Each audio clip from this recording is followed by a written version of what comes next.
My name is Marguerite Dabaie. I am an illustrator and cartoonist. I also moonlight as an editor and a graphic designer.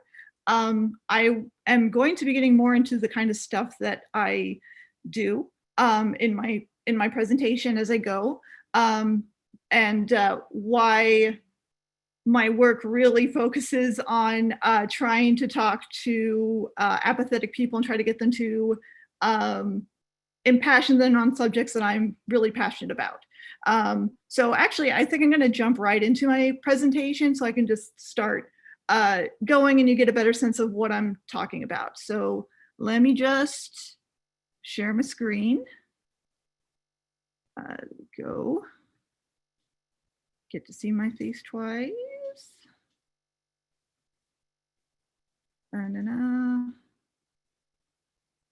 Oh, I'm so bad with PowerPoint, I swear. Wait a minute. No, start from the beginning. Right. Slideshow. Play from start. All right. Yes, did it. Okay. So, all right. So we're going to be talking about creating comics and start a dialogue. So here we go. Here's me, as you already know. So the kind of comics that I make are kind of, I like to call them social political comics with a decorative flair. So I made a graphic novel called The Hookah Girl, and this was a autobiographical comic about Palestinian Americans. And I kind of like to call it my Arab 101 book. Because I didn't really draw it specifically to talk to other Arabs. I made it more to talk to people who aren't Arab, to talk about their like our experiences, you know, being in the U.S. and being Arab in this country. So it was a lot of, and I'll show some examples of it, and you'll get a better sense of what I mean. And I also am currently working on a long-term graphic novel called A Voyage to Panjikant, which is a historical fictional graphic novel about the Silk Road. And again, I'll talk more about that, but here's a little piece of it right there. Switch. Thing is, oh, jumping around. I also recently did a comic about Rashid Tlaib in an upcoming book that's going to be coming out through DC. And it's a similar kind of thing where I'm talking about the virtues of Rashid Tlaib, basically, and you know, bringing it into like a conversationalist tone and talking and like you know, she's a very controversial figure, and I understand that. But talking about, you know, regardless why, like what makes her a positive influence, and you know, as you can see, like I'm not shying away from politics. I'm not a fan of Donald Trump. I also do work that kind of criticizes the government and issues and things like that. I'll just use that. There we go. Oh, here we go. Sorry, skipped. So I'm basically I make a lot of work that tries to change people's minds, tries to get them to understand different points of view. And I try to do it in a way that's, you know, kind of pokes fun at things, kind of words things in a certain way that will make it more understood. And this one is kind of one poking fun. This is kind of a sarcastic thing. This is from The Hookah Girl. These are more panels from The Hookah Girl, where, you know, I describe sexism within my family and how that was, you know, that very much shaped my experiences that I was growing up. And then on the right is a story that's sort of an anecdote about this cousin I had who, like there would be like Palestine festivals, and then they'd always have hookahs to rent that you could just like smoke, and she would always smoke like the biggest hookah and just like carry it around all day and just like smoke it all day. But like, you know, like trying to like finding these ways to humanize and find ways to, bring people into the conversation. And just a little bit more there. Like I talk more about, like talk somewhat about historical figures who are Palestinian and things like that, and how like I don't quite fit into American culture. I feel like I don't sometimes. And this is A Voyage to Panjikant. This is my historical fictional comic. And the point of this comic is to talk about these larger issues about like sexism and slavery and you know, kind of heady social issues, but I'm putting it in the guise of 7th century Silk Road. And the reason why I decided to do it this way is A, because I think history is really cool and I really got into it, like doing all this research. B, I wanted people to learn about this history as I go. And, you know, C, I feel like it's easier sometimes to lessen the blow about some of these subjects when it's not taking place in the now.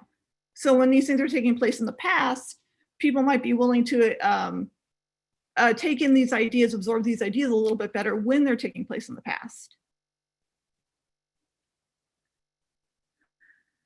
There's a few more shots just to give you an idea of how it looks. A little bit more. Okay, so getting to these elements of, you know, what makes a good, strong, virulent, you know, I want to kick the butt out of this comic. Passion, I feel like, is a huge is a huge drive with the comics that I often make.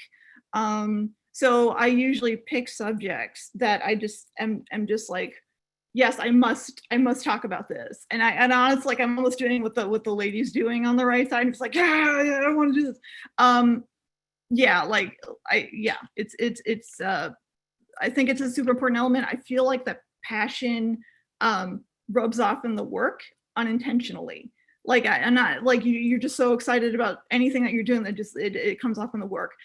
This is actually a comic I made for The Believer a couple of years ago, and the topic is how staying mad about something will compel you to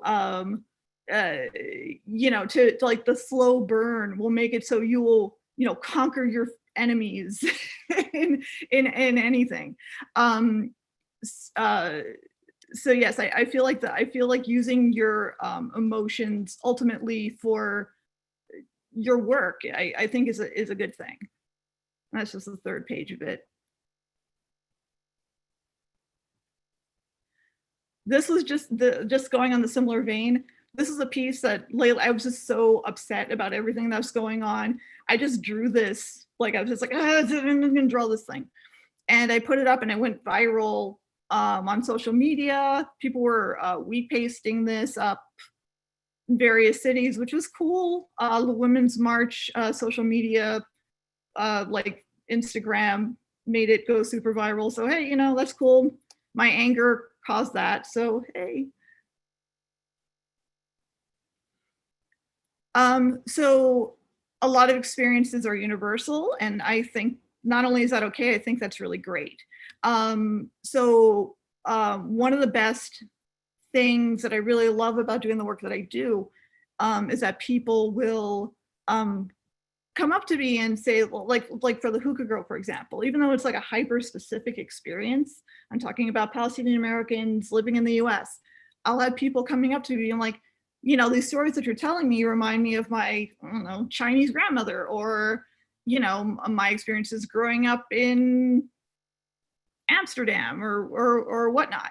I like, that's kind of to me, that's kind of the point, that I want these stories to be related or relatable to a large number of people. And I feel like if I'm able to make it so the experiences are more universal and more people understand them and can relate to them in that way, then I'm doing my job. These are just, the one on the right is a piece on religious tolerance. So I feel like that kind of is, you know, relevant to what I'm saying. And the piece on the left is a poster that I created for it was running last year. It was a theater production. Um, if if Muslims and Arab Americans were being put in concentration camps, and this is really at the height of when Muslims, there was like the Muslim ban and all this stuff going on. Um, so, which kind of I feel like hits the sort of like relatability kind of thing. Okay. So yeah, a little research goes a long way. And this is even like something that you feel like like the the back of your hand, like subjects that you know really really well. Bringing up these hobby again, like I talk a lot about Palestine stuff, Israeli stuff, and things like that. Sometimes I do comics that are sometimes research heavy, and it's I feel like it's really good to kind of know your stuff and uh, be ready to defend what you're saying, especially with sometimes these headier subjects. It probably I feel I just here I'll go to the next one here. It just makes it so you're more comfortable with what you're saying, and so you feel like you have a stronger ground with what you're saying, I think. And you'll also just have more to say, and you also just know more of how you feel in the subject. I really sorry, I just really I haven't seen this piece in a while, and just your biggest worry now is maybe worrying out a falafel. Like I wish that was the case. That would be really awesome. This is just a random thing about DNA stuff. I won't get into it. But anyway, it required research. That's why I put it in. So depending on what you're working on, you may get some pushback, and that's totally okay. Just be ready for it. Clearly, the stuff that I'm working on will require some push. We'll get some pushback. That doesn't necessarily mean that you will get pushback, but it kind of for me makes it worth it. I am I'm kind of happy I'm pushing those buttons. I kind of was amused that I'm already getting some this Rashida Tlaib piece in DC that's going to be published in DC. It's not even out yet. It's not coming out until December, and there's already pushback because by virtue of it basically existing, no one's even read it yet except people at DC. And it's that kind of thing where I'm just like, well, it's worth it to me then. I'm just gonna do it. So yeah, like I just keep doing your thing and keep like art is powerful. Art has way like especially comics. I feel like comics have a way of putting together those words and pictures in such a beautiful way that it can really cause these reactions and make people think. And I just think it's beautiful and I love it. So we can use it. So just in case you were wondering, the piece on the left, I did actually go to the Republican National Convention in 2016. I drew about the experience. It was kind of a trip. so that's what that is. Okay, I need to move this over. There we go. Okay, so tactics for clarity in your writing, especially in your comics. Okay, so try to use a conversational tone.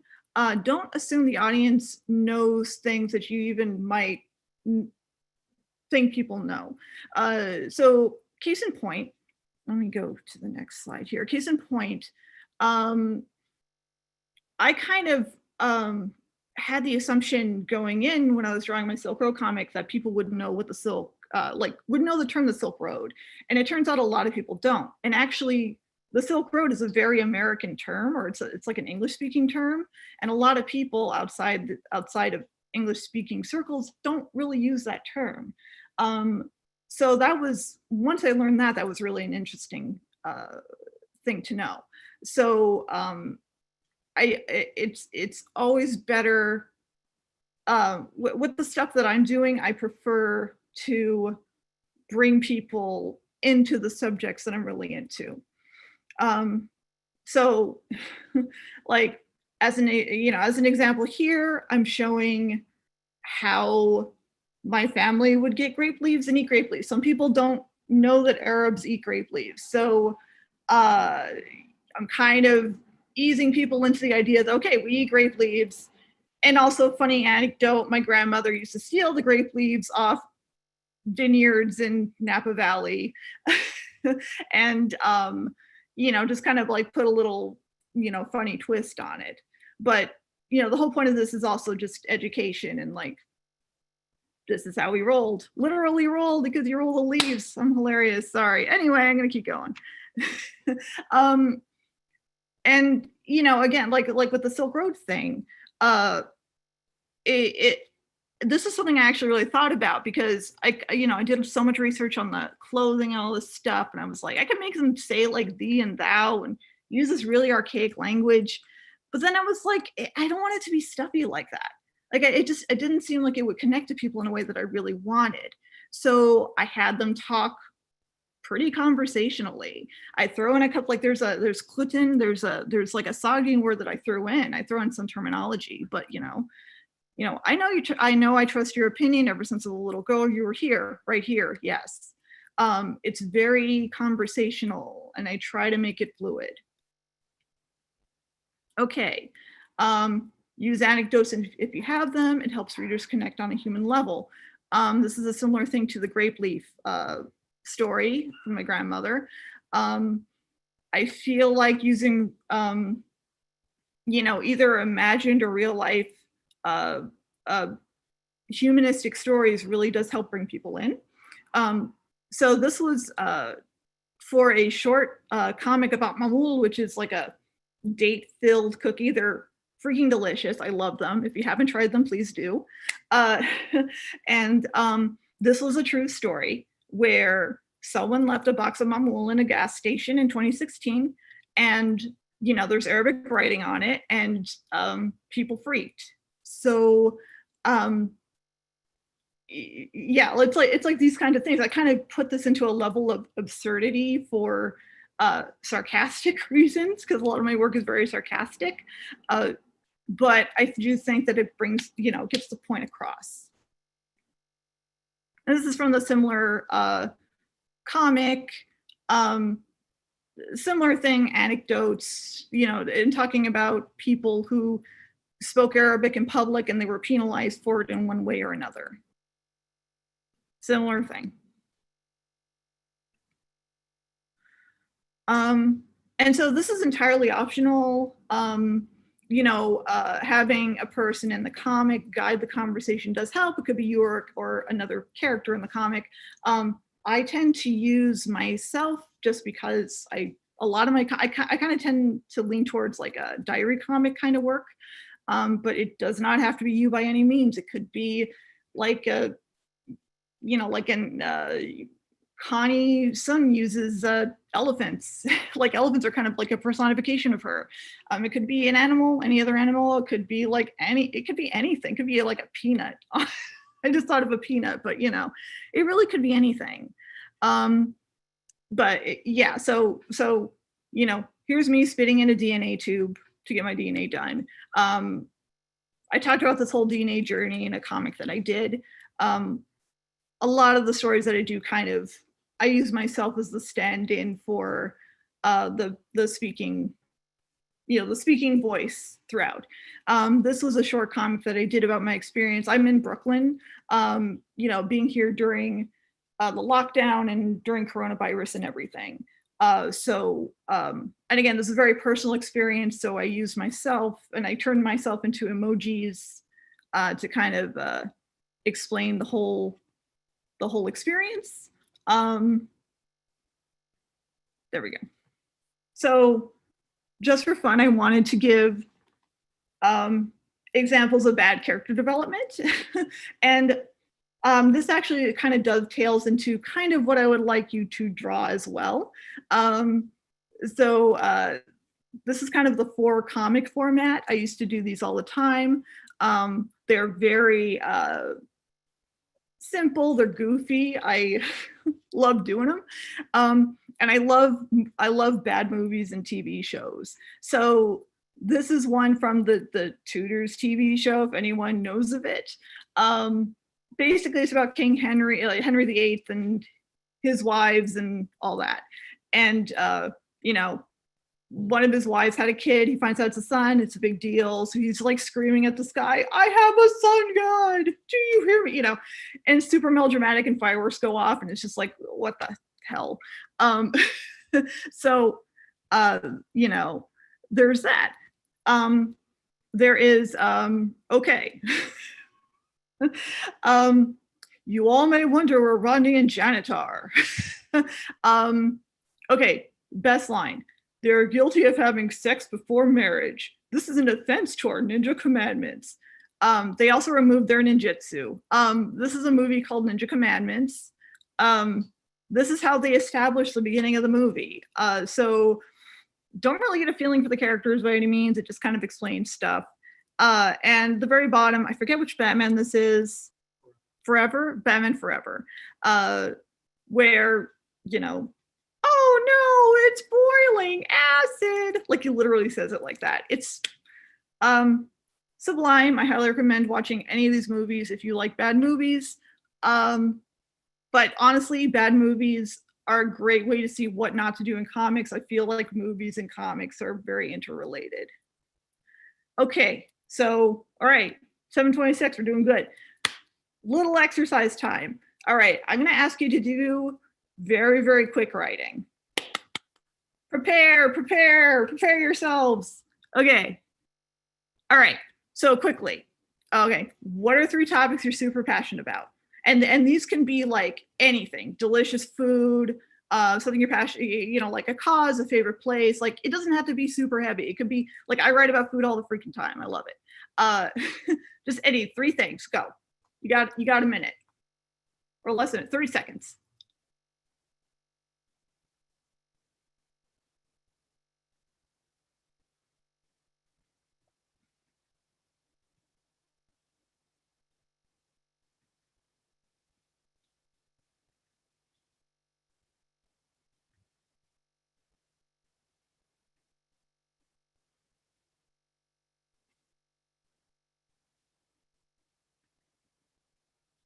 Okay, y'all got your 3 things?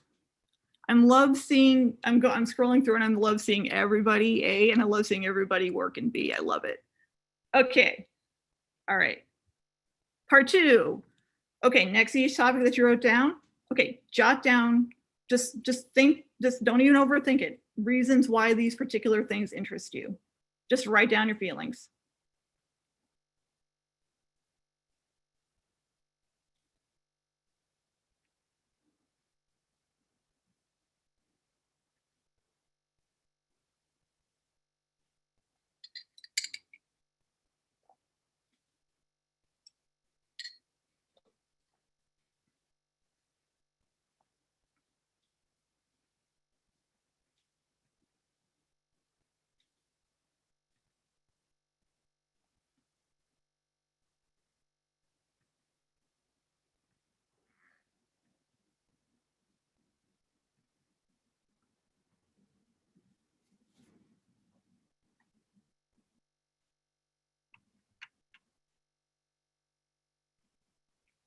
How your feelings doing? Doing okay? You got 10 seconds.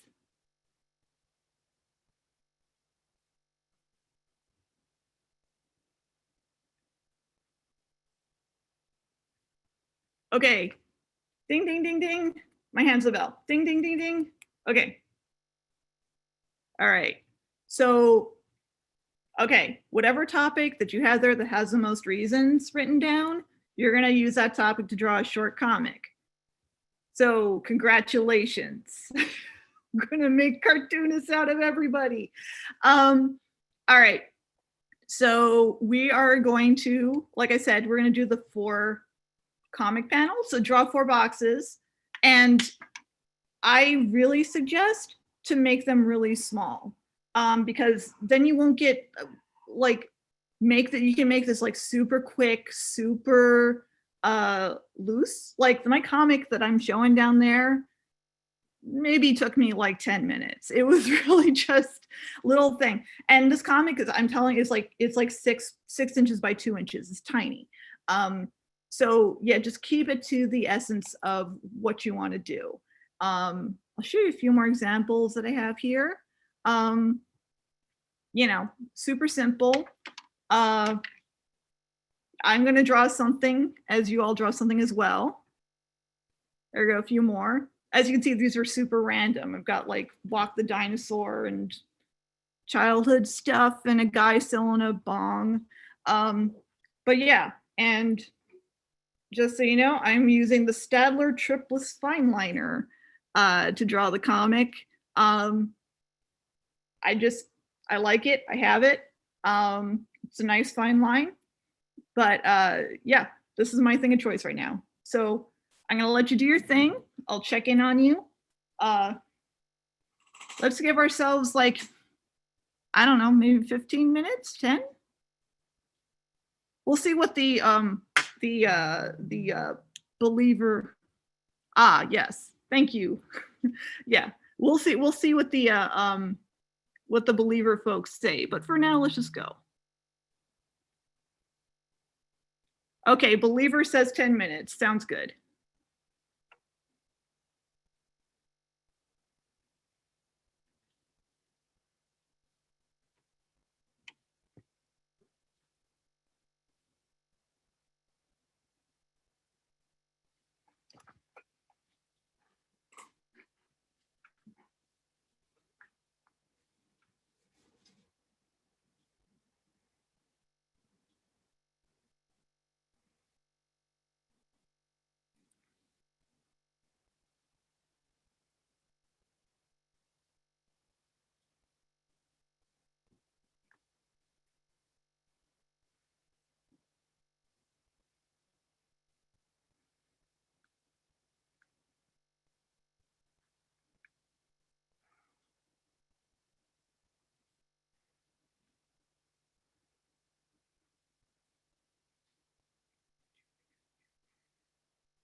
Okay, I'm gonna give everyone one more minute. So if people can finish up, I'm really looking forward to seeing what people are doing.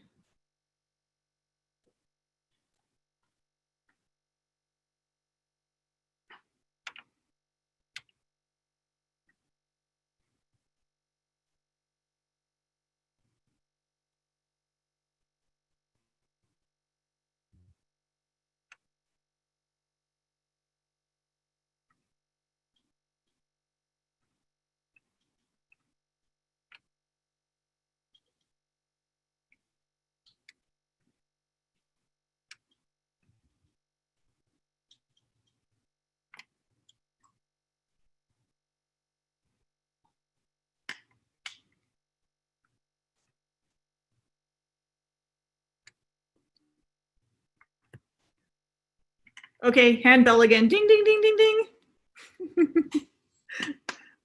Okay, all right. You are all more than welcome to continue working on these afterwards. But if anyone is willing to share, you can raise your hand. And I would love to see what people are working on.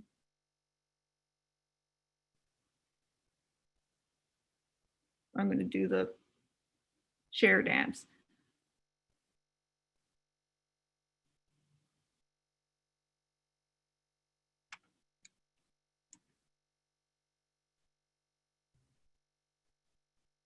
Oh, hello. It's me. Hello. Hi. Hello. Can you please state your name and where you hail from? Hi, I'm Franny House. I'm in Klamath Falls, Oregon. And Nice. I appreciated this exercise. The thing I had the most reasons I liked were American Girl dolls. So Nice. I've got, I love American Girl dolls, and I drew Molly, who's one of my dolls. And then the things I like about them: tiny accessories, allergy and asthma playset, tiny books, tiny paper, tiny clothes, 70s paisley romper. And then the last panel is one of my other dolls, and I said, escape into plastic history, man. The world is burning by a doll, brush your hair. So that was really fun to draw. Thank you so much. No, that's awesome. Thank you. That is totally rad. I actually I am a big fan of Molly. That was like, yeah, so rock on. Thank you so much for sharing. Hello. How are you? Hi, hi, it's Jean from Las Vegas. My Nice.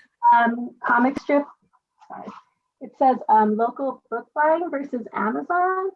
I put you can meet other readers, you can meet authors in person, get recommendations in person, and then it says support a small bibliophile business. Oh, nice. That's a really, you know what? And that's a really good point also. It's a really beautiful work, by the way. I love it. Thank you so much.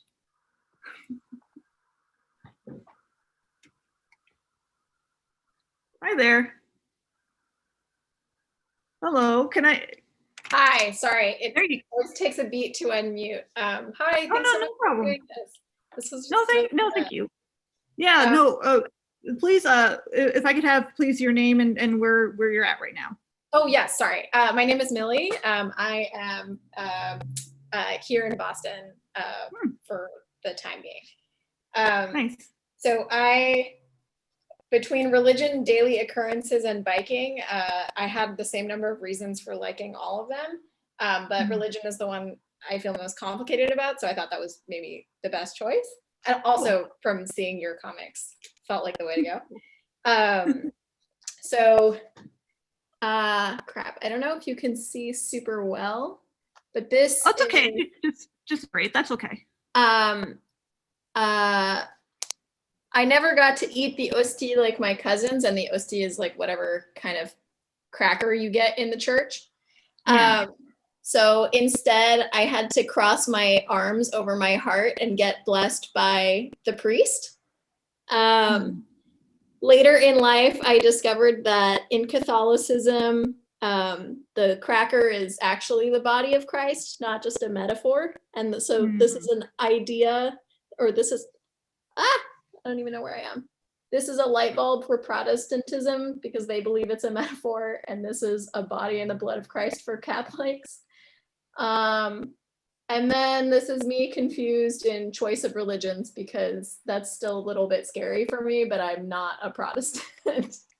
Ah, So okay.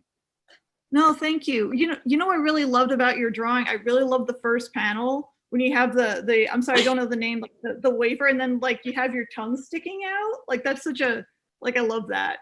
That was awesome. that was my childhood dream. No more. Thanks. Thank you. Hello.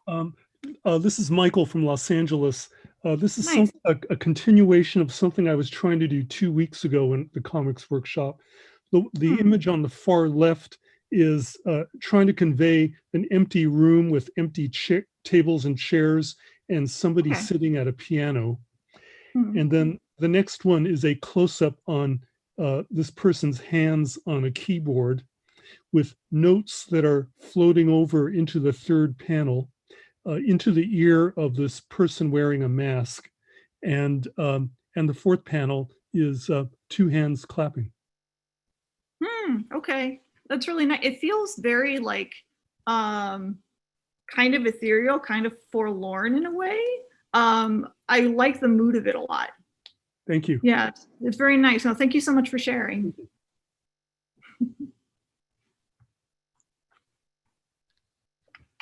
Hello. Hi, my name is Steven. I live in San Rafael, California, just outside of San Francisco. I am not an artist, but I like taking these classes. I love Paris. I actually have a Paris tattoo. I was widowed in 2010 and then remarried in 2017, and we celebrated our anniversary there in Paris. And my wife now had been there many, many years ago with an old boyfriend who refused to take her to the Eiffel Tower, and she always dreamed of kissing underneath the Eiffel Tower. So I have the first one, a kiss is not just a kiss, and the second one is supposed to be us underneath it kissing, and the third one was too windy because we couldn't climb all the way to the top.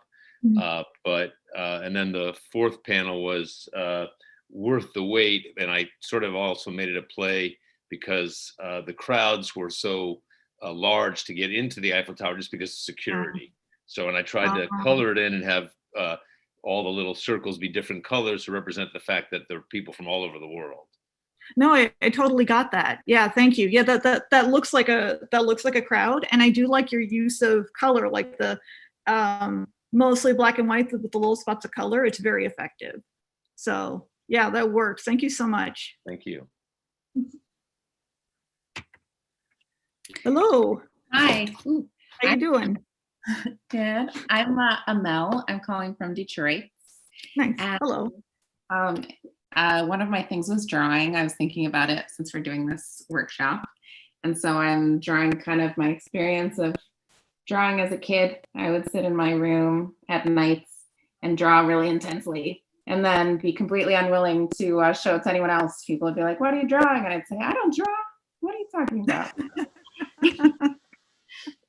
I mean, I certainly relate to that. That's that's awesome. No, that's great. The first panel was really nice too. Had a very nice, again, like a very like forlorn feeling to it. It's like looking out a window or something. I really like that. Yeah. Thank you. Hello. Hi. I'm Sorry to surprise you. Hello. Happy to be here. I'm Bridget, she, her pronouns from Tongva Land or Los Angeles. And I did something about whales. So, nice. and I just did it on little pieces of paper. So,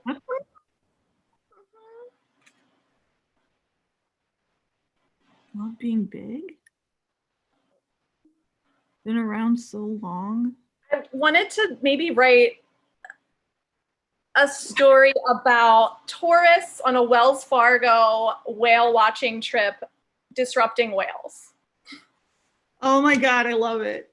And I actually really love that you did it on different pieces of paper. I mean, like from like just for like the heck of it, why not? It works. They're panels. It's good. Thank you. Hello. Hello, my name is Aya. I'm super grateful for these workshops and thanks Marguerite. I love your work. I Oh, thank did mine. I've been trying to challenge myself to do comics in Japanese. And so I did one because I love umeboshi. It's like pickled plum. And so all your food things have been so inspiring and specific. So one of the things is that it's super sour. It's like the sour, sweet, and also nostalgic. So I didn't realize this, but I love. I didn't expect I'd be drawing my grandfather in this one. So that was really fun that it came up. So here's some plums, and this says oishi, which means delicious, and then it says spy, which means like sour, and then it ends with umeboshi daisuki, which means I love umeboshi. Oh yeah, that's so cute. Oh my God, I love it. And like, honestly, like I love umeboshi too. So I'm just like, oh yes. I've never, yeah, I'm just, this is fun. This is really awesome. I'm like kind of scared of 4-panel and comics in general. So this really broke the ice for me. Thank you. Oh, I'm so glad. Thank you. Thank you. Hello. Hi, I'm Diana. I'm in Las Vegas. I was late. I apologize. So I did mine on rock music. So this is like me in middle school. First time I heard the first band I ever heard was like Korn. Drew a little piece of Korn. Nice. I attempted to draw David Bowie, and I just illustrated how like going to different rock concerts has taken me to different places. So a little plane, Arizona, Canada. It makes me pretty happy. So I've got a list of couple bands: Nine Inch Nails, Tool, Depeche Mode, and then just the cool like visuals that you can get at a concert, the lights, sometimes even just acoustic performances, the emotion behind the artist, what they have in their lyrics. No, that's so good. You know, okay. So that David Bowie, like I love that David Bowie. It totally works. And that's something about like comics that you can do. Like you can just make it super simple, and you just add that thunderbolt, and it's like, oh yeah, David Bowie. That's it. so perfect. Thanks. Yeah, thank you for sharing. Yeah.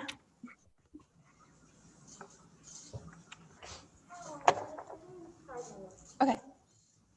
Okay, so we're only gonna be able to have time to take one or two more people. So you are up. Hello.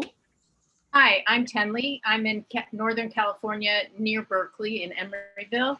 And I got bumped off. My internet went wonky, so I kind of had to catch up. So my passion, among my passions, is women's rights. So I put the Women's March, and they're all yelling, "Keep out of my uterus," which is a big passion of mine, a very big passion. And then this guy's going, "But isn't this kind of pointless? We're all equal now and more than equal." And she goes, "Not at all.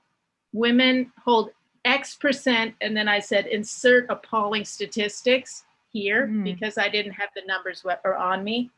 Sure. Percent of CEO jobs make X% of what men earn. In many parts of the country, they have to travel for hours for reproductive care.